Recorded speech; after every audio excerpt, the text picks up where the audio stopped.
What did these mean? I don't know, Dennis. This stuff leaves a bad taste in my mouth. He was no competition for me. It was like apples and oranges. Don't toot your horn, honey. You're not that good.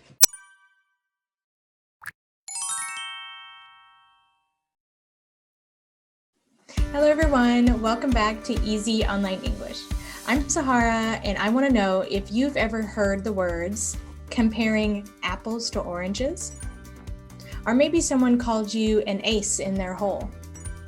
What did these mean? These are actually idioms in American English, and today we'll be looking at several idioms and movie clips so you can learn them. So let's go. If you want to know the translation in your language, be sure to check the translated subtitles here.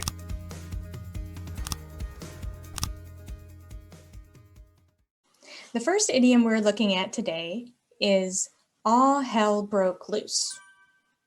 All hell broke loose. So let's look at the movie clip now. The Soviet Union collapsed and all hell broke loose. The Soviet Union collapsed and all hell broke loose. All right, what do you think this means? He says, when the Soviet Union collapsed, all hell broke loose. When the Soviet Union collapsed, all hell broke loose. This means that suddenly everything became very chaotic. Everything became very violent, even. So when the Soviet Union's economy or government stopped, everything became chaotic. All hell broke loose. The Soviet Union collapsed and all hell broke loose. All right, let's look at the next one. The next one is stop tooting your own horn. Stop tooting your own horn. Let's look at the clip. Don't toot your horn, honey. You're not that good.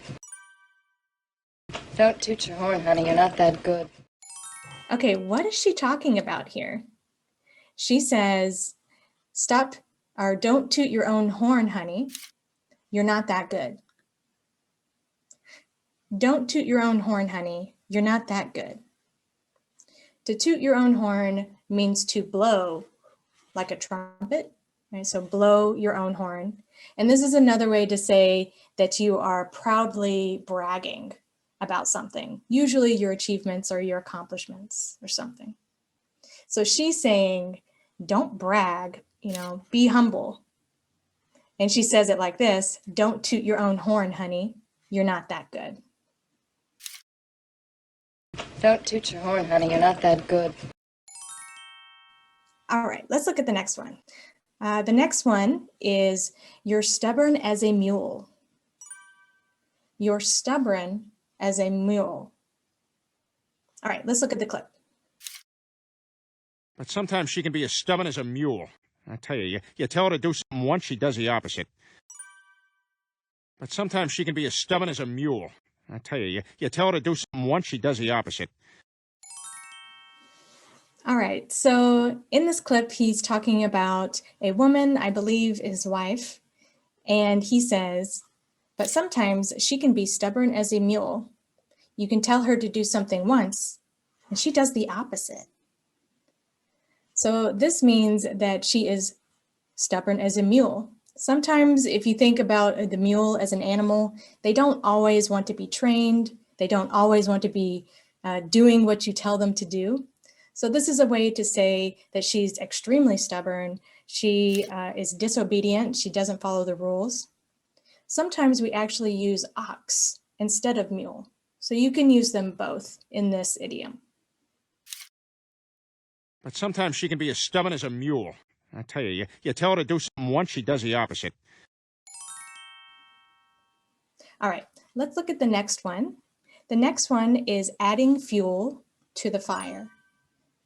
Adding fuel to the fire. Let's watch the clip. Now, I could put out a statement. No. That'll only add fuel to the fire. Now, I could put out a statement. No. That'll only add fuel to the fire. Okay, So in this clip, they say, now I could put out a statement, and then the other man says, no, no, no, no, that'll only add fuel to the fire.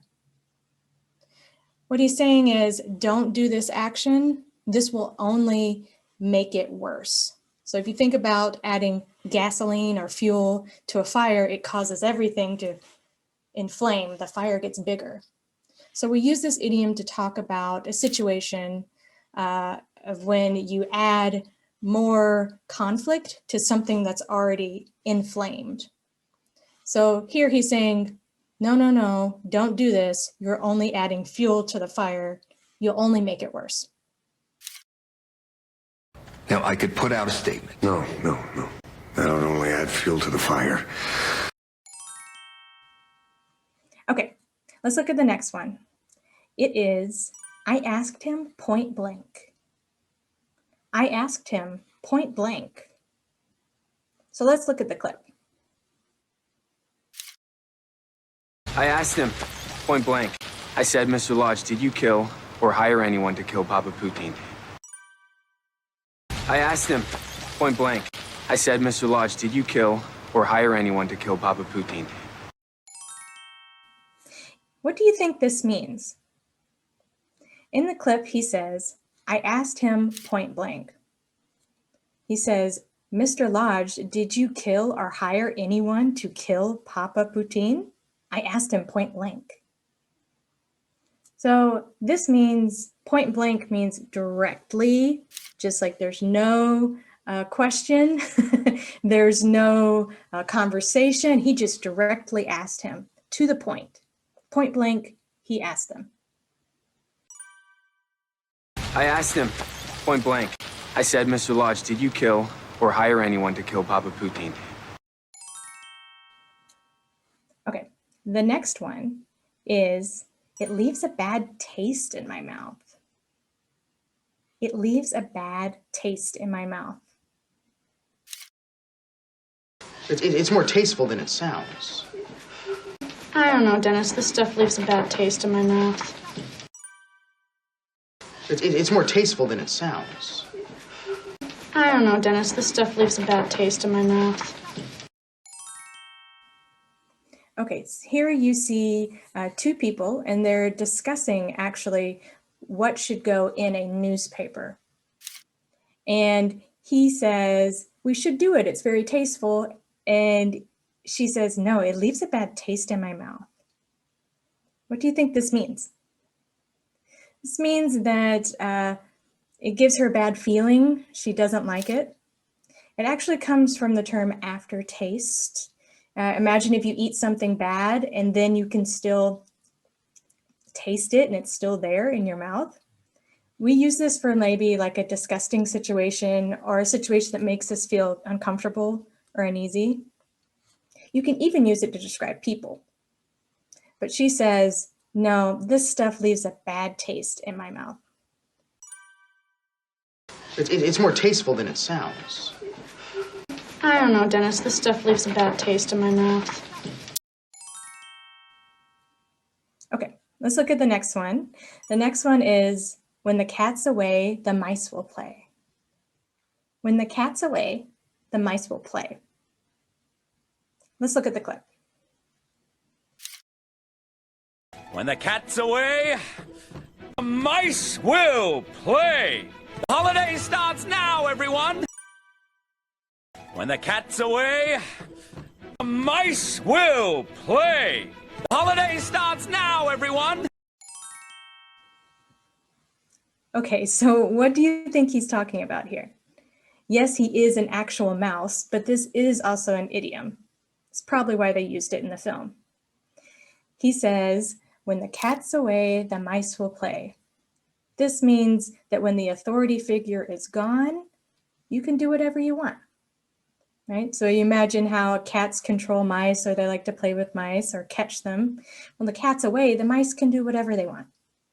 So we use this to describe maybe a situation when mom and dad leaves, or maybe your boss is not there. You can say, oh, the cat's away and the mice will play.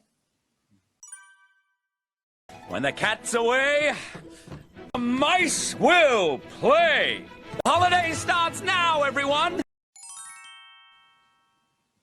All right, the next one is he's all talk. He's all talk. All right, let's look at the clip.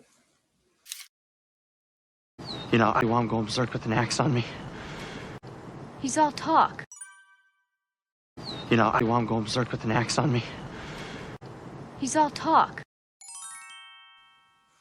Okay, in this clip, you see a man and a woman speaking, and she says, he's all talk.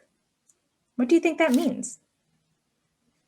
Well, the man is saying, I don't want him to go berserk on me with an axe. So he's saying, I don't want this man to attack me because he's crazy. And she says, he's all talk. This means that he's all talk. He only speaks. He doesn't really do anything bad, right? He doesn't do any action. He's just all talk. You know, I'm going berserk with an axe on me. He's all talk.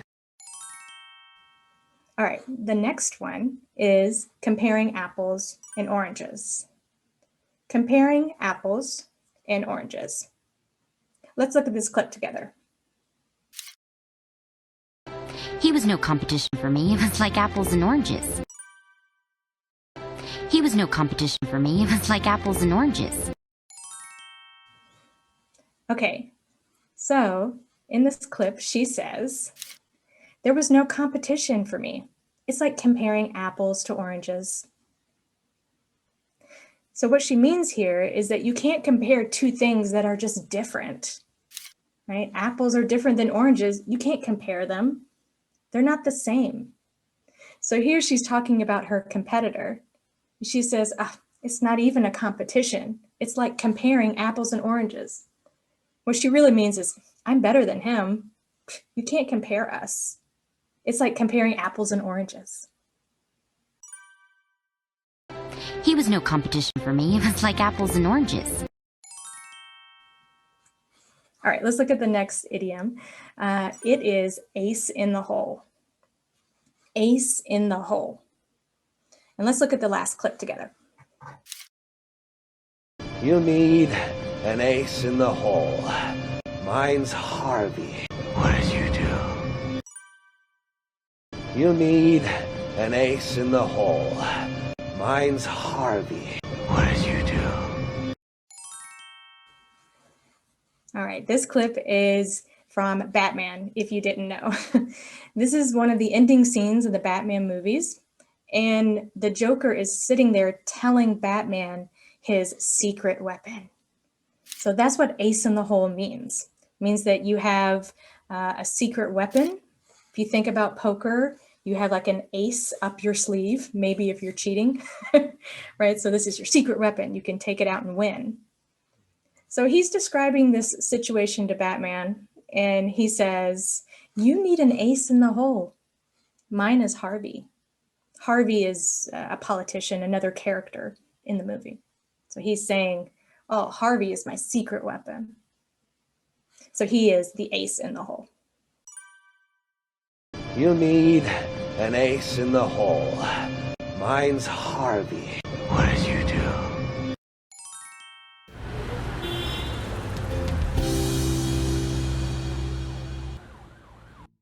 Thank you guys so much for watching another video here with us on Easy Online English. And I don't want to toot my own horn, but this was a pretty good video. You learned a lot of new idioms. If you thought it was helpful, definitely share it with your other friends that are learning English, and we will see you in the next video. Bye.